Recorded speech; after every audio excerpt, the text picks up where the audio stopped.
fill in the blanks. Friction opposes the dash between the surfaces in contact with each other. So friction opposes the relative motion. Here answer is relative motion.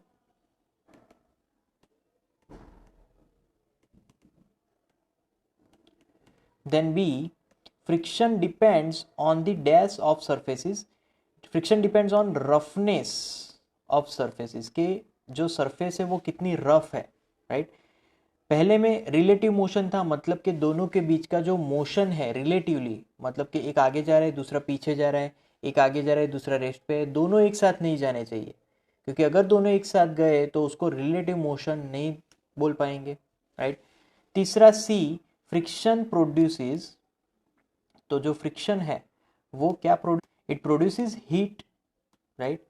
Then D, sprinkling of powder on the carom board dash friction, it will reduce friction or decrease the friction, right.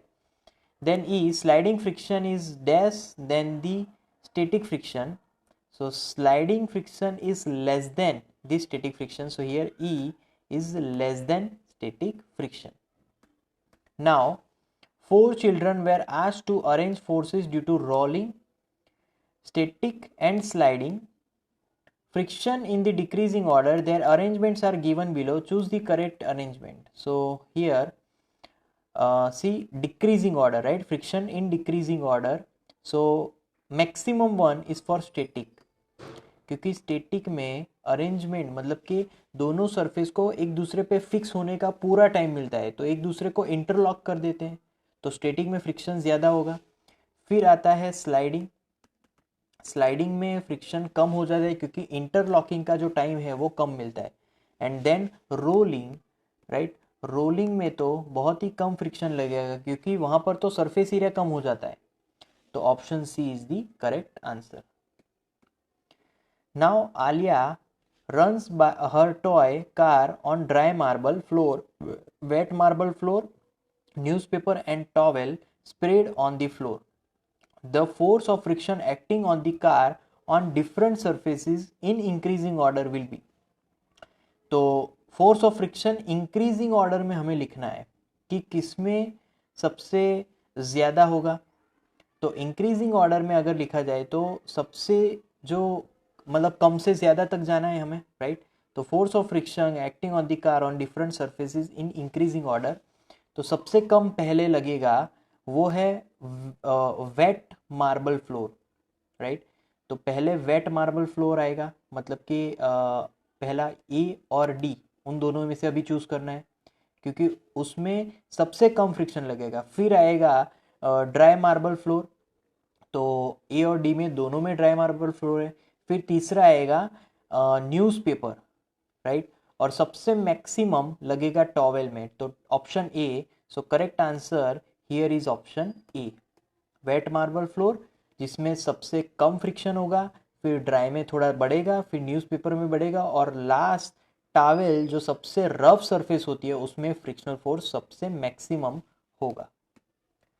Suppose your writing desk is title, a book kept on it starts sliding down, show the direction of frictional force acting on it.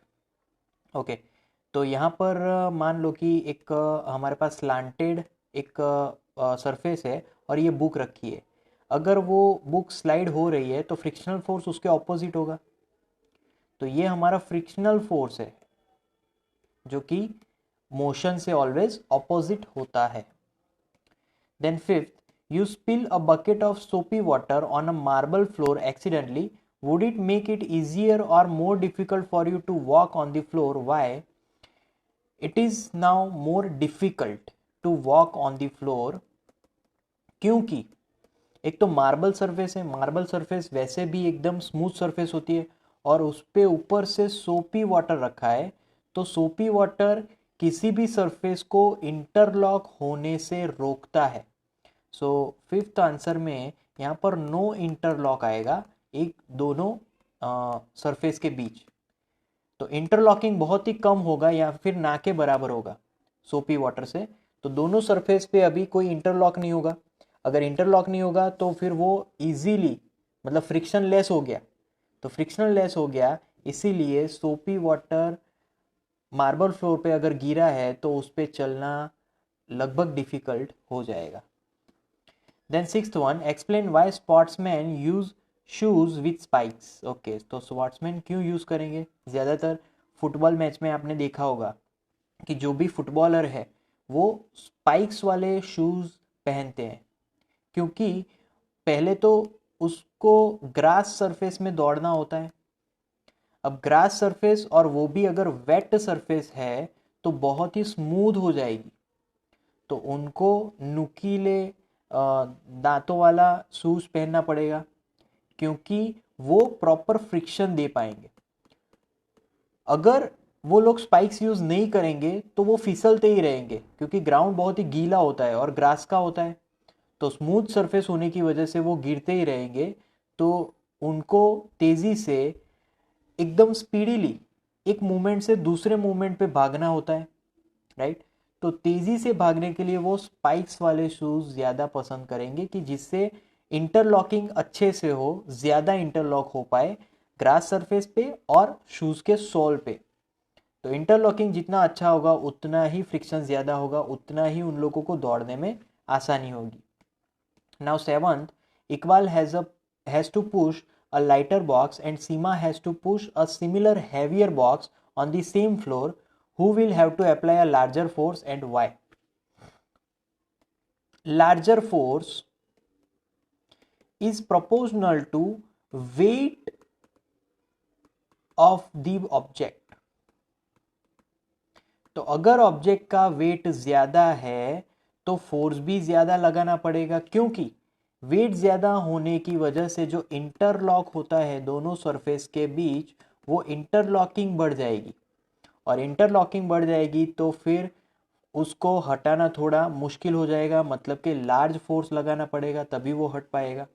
तो जो भी heavier box है उसकी interlocking ज़्यादा हो जाएगी, तो Seema has to apply larger force because weight of that object is more, because of weight interlock is more, and interlock is more, force has to be applied larger, right? Now 8, explain why the sliding friction is less than the static friction. Okay, तो sliding friction less than static friction, क्योंकि sliding friction जो है वो पहले से ही motion में है, तो यहाँ पर इंटरलॉक का टाइम कम लगा, मतलब इंटरलॉक होने का टाइम लग ही नहीं रहा, टाइम बहुत ही कम मिल रहा है, तो इसीलिए इंटरलॉकिंग कम है। बट स्टेटिंग फ्रिक्शन में पूरा टाइम है वो रेस्ट पे था, तो यहाँ पर इंटरलॉकिंग क्या है, ज़्यादा है। इंटरलॉकिंग क्या होता है, तो दोनों सरफेस की जो रफनेस है उन दोनों के बीच का लॉक हो जाना, एक दूसरे में ओवरलैप हो जाना। तो अगर यहाँ पर ओवरलैप कम है तो उसकी जो ग्रिप है वो कम है, यहाँ पर टाइम अच्छा है तो इंटरलॉक ज़्यादा है, उसकी पकड़ने की ग्रिप ज़्यादा है, तो वहाँ पर ज़्यादा फोर्स लगेगा, इसीलिए स्टैटिक फोर्स ज़्यादा होगा स्लाइडिंग फोर्स से। Then 9, give example to show that friction is both a friend and a foe. So यहाँ पर एग्जाम्पल्स लेंगे। पहला तो फ्रेंड वाला, उसकी वजह से we can walk, right. Then friction की वजह से हाँ हम लोग we can write, right. And then friction की वजह से तीसरा क्या होगा, वी कैन रन और वी कैन ड्राइव, राइट। बहुत सारे एग्जांपल है, तो ये हमारे फ्रेंडली है। बट फो तो वॉकिंग से एक तो हमारी सॉल जो है वो घिसती चली जाएगी, right, sole waste. Then writing से हमारी जो इंक है वो इंक ज़्यादा यूज़ होगी, more use of ink, so it will ज़्यादा इंक यूज़ करनी पड़ेगी हमें, राइट। रनिंग से रनिंग तो अच्छा ही है। ड्राइविंग से जो हमारे टायर्स है वो जल्दी बिगड़ जाएंगे, क्योंकि वो फ्रिक्शन की वजह से घिसते चले जाएंगे, तो हमें टाइम टू टाइम टायर्स भी बदलने पड़ेंगे। हम लोग जो भी मशीन्स यूज़ कर रहे हैं वो भी बिगड़ जाते हैं फ्रिक्शन की वजह से, घिस जाते हैं, राइट। तो ये है उसके examples. Now explain why objects moving in fluids must have special shapes. Because objects moving in fluids, it is like streamlines. See, bird is moving in atmosphere, so it has particular shape like aeroplane. It also have same shape like see, they are all having like this shape, and this is wings, right? And that part is also having wings. So this kind of shape they all are having, right? So here it is called streamline shape, right? So streamline shape, it reduces the friction of air resistance. तो क्योंकि उनका shape इसी वजह से ऐसा होता है कि जिससे कम से कम एयर रेजिस्टेंस में वो इजीली फ्लो हो सके, इजीली ड्रैग हो सके। जैसे कि फिश है, तो फिश का भी शेप ऐसा है, एरोप्लेन का भी, बर्ड्स का भी। तो लगभग जितने भी फ्लूइड्स में जाने वाले एनिमल्स या फिर बर्ड्स है, उनके शेप ज़्यादातर ऐसे होंगे, क्योंकि इससे उनको लेस फ्रिक्शन का सामना करना पड़ेगा और वो इजीली फ्लो हो सके। तो इसको स्ट्रीमलाइन बोलेंगे, स्ट्रीमलाइन फ्लो, राइट।